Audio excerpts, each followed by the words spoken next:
A good life is like a weaving. Energy is created in the tension, the struggle, the pull and tug, everything by Joan Erickson. Ladies and gentlemen, this is the Skyline group. I am Kimbugwe Fauzia Nakato. So the project is to design a low-cost shelter, a medical use facility, and we are introducing spaces such as the donation area, the HIV testing unit, the vaccination camp, and other spaces that are essential for the main spaces to function. We happen to go into the concept of the African roots. And why this? Because we are dealing, this is manifested in the materials we are using. We are proposing the use of woven mats. This is to act as the partition walls, and these are readily available. Papyrus is used to make these mats, and we think that if we are to use them, we can engage the community as part of the project. We have the bamboo, and we understand that bamboo comes in different types, and we know that we can actually access the structural bamboo around us, and we are using Uganda as our perimeter. So these materials we believe are readily accessible around us. We actually know. And we have the pine wood. Pine wood is available near us. Pine wood can actually be readily got.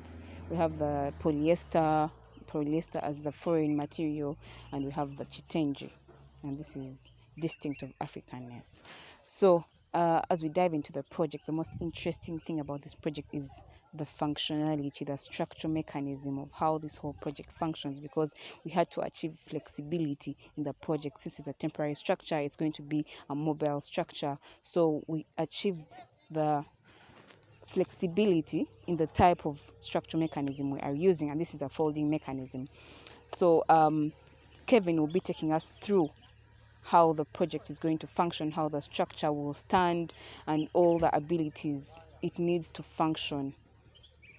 When designing this project, we looked at aspects such as mobility, flexibility, and how fast it can be assembled. And also we looked at some materials that can be readily available and that conversant or they are not new to the surrounding people. When looking at flexibility, we came up with a structure that is a monostructure that can be added on according to the population or the activity that is going to take place, or even the budget of the client. We looked at having a structure that can increase or decrease according to the size of the space or the size of the plot given. And also we looked at also creating an open plan in a way that this plan can be flexible according to also the activity that is going to also take place.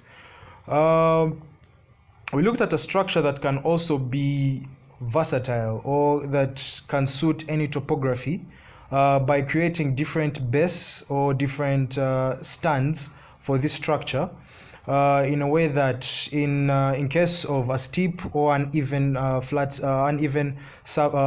ground surface, we came up with spikes that can hold the tent in a neutral level. And also in case of a flat surface, we looked at creating a flat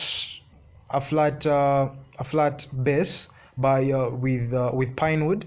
Then we also looked at, in case we're given the scenario of if the site is on a surface such as asphalt, where we cannot dig in for the tension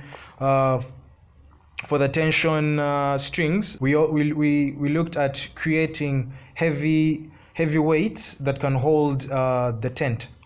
We're now looking at mobility. We look at how can we transport this structure, or how can this structure be easily assembled. So we came up with a mechanism, which is the folding mechanism, which helps in folding the monostructure or the whole entire structure into one unit that can be easily transported. The materials we chose also play the biggest part in a way that we're using bamboo as a structure element, which is lightweight, and we're also using of the woven papyrus mat to act as the partition walls, which have a pine, or should I say, which have bamboo elements in them that also can be easily assembled, and this structure can help in creating the internal walls, such as for example the consultation room, and it makes this structure be more versatile, or the space can be moved from one place to another according to the activity that is going to happen. When designing the project, we also looked at how cost efficient is it and how sustainable is the project. And how we executed this is by creating carbonated windows, the polycarbonated windows on the polyester fabric to create cross ventilation, or by opening both sides of the tent to also have this same cross ventilation to happen. We also looked at creating daylight by opening up the tent, and also by having skylights that come from the top of the tent, but we also have polycarbonated windows that are on top of the tent. However, this tent, in case of too much sunlight, we use blinds such as the jitenje, which is used on the ceiling, and also it due to its properties, it helps in minimizing the heat.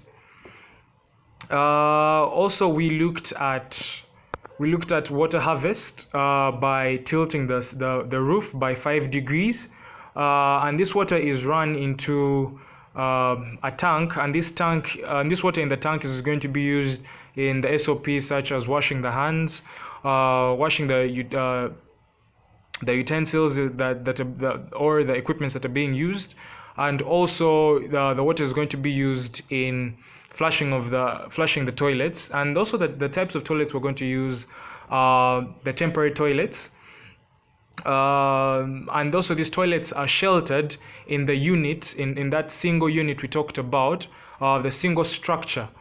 We also looked at introducing solar panels in a way that so that our structure can use zero energy. The solar panels are going to the solar energy is going to be used in powering the small or powering the devices that are being used in the structure, such as the lighting, the computers, and also the refrigeration system.